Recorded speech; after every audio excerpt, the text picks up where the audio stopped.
So in terms of exciting right. fights, and potentially even foray or entrance into the 170-pound fight, Nate Diaz from the fans seems to be the only option right now. Is that kind of what your thoughts are? That is, and that's the direction I believe the UFC wants to move. I think they're just trying to get it all worked out and figured out.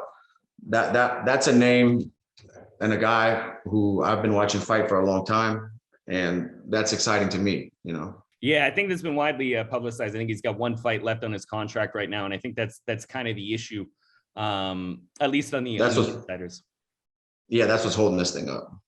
Yeah, I can't do anything about his contractual obligations or what the UFC is working out with, and that has nothing to do with me. I can't really speak on that. No, absolutely. Now, I wanted to get in also, Jake Paul obviously just released a song called Explicit, Dana White.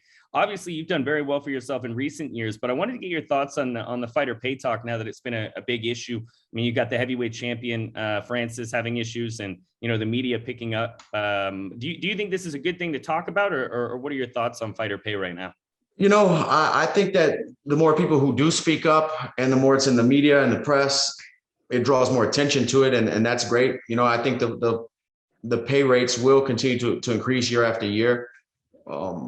I do think we should be paid more for sure.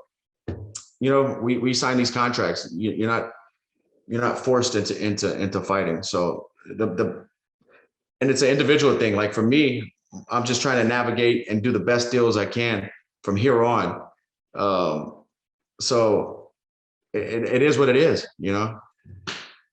So safe to say you're happy with your contract now. And again, that seems to be something with the top tier fighters now. Once you're there long enough, you can get it. It just seems it's tough, I think, particularly for the entry level fighters who are coming in and don't have that experience behind them, right? So I think that's a big issue. I mean, entry level pay was even less when I first came to the UFC 11 years ago, but it might be 12 and 12 now, 12,000 to show. I think 12,000 to win might be like the base starting point in the UFC. I think I'm not 100% on this, but you go out there and win a fight, or worst case scenario, you go out there and lose, and you get $12,000, and then you got to pay medicals in preparation for the fight. And, UFC does a good job of taking care of us.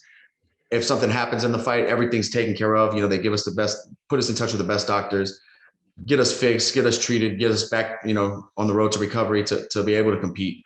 They do a good job with that stuff. But if you're making $12,000 and you lose, and you all your medicals to get cleared for the fight, all the athletic commission stuff and all that, that's out of pocket before the fights.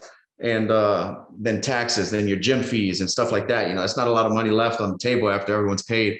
No, you're absolutely right. I think one of the things I was talking about this a little while ago that, I think it's difficult for the entry level fighters is not, they're on a rookie contract, but like you said, if they lose, I understand back in the day when they had the win bonus, because, a lot of people were still kind of part-time fighters. If you're going 10, 15, maybe even 20 years ago, and they're coming in just for that paycheck. Now, anybody who enters the UFC, they're an athlete, they're a professional athlete, and they've been doing it for a while. So I think there's obviously things they could do with the entry level to maybe take that away. But I know guys like you guys have different contracts. You don't have just a fight and a win bonus. Again, that's more on the entry level side. Okay, yeah, sorry. I just, it seemed to be a lot of, I mean, you and Nate Diaz, that was proposed in 1 month. I know Taito Ivas, I believe, just got a fight with you. I think, I believe the Nate Diaz thing, that with me and him, we're going to be short notice in January because something happened on the card, or maybe Ngannou's knee was giving him problems. Something had happened that I don't know the full details about that even started them talking about the fight being added to that card. Gotcha. So safe to say, if you fought Conor, it'd be really for the money right now. You don't have anything to prove to yourself. And then with Nate, that's something that you're actually excited about. Either fight, though, I guess, or any fight that might come from there, you're looking at a 170-pound matchup. Yeah.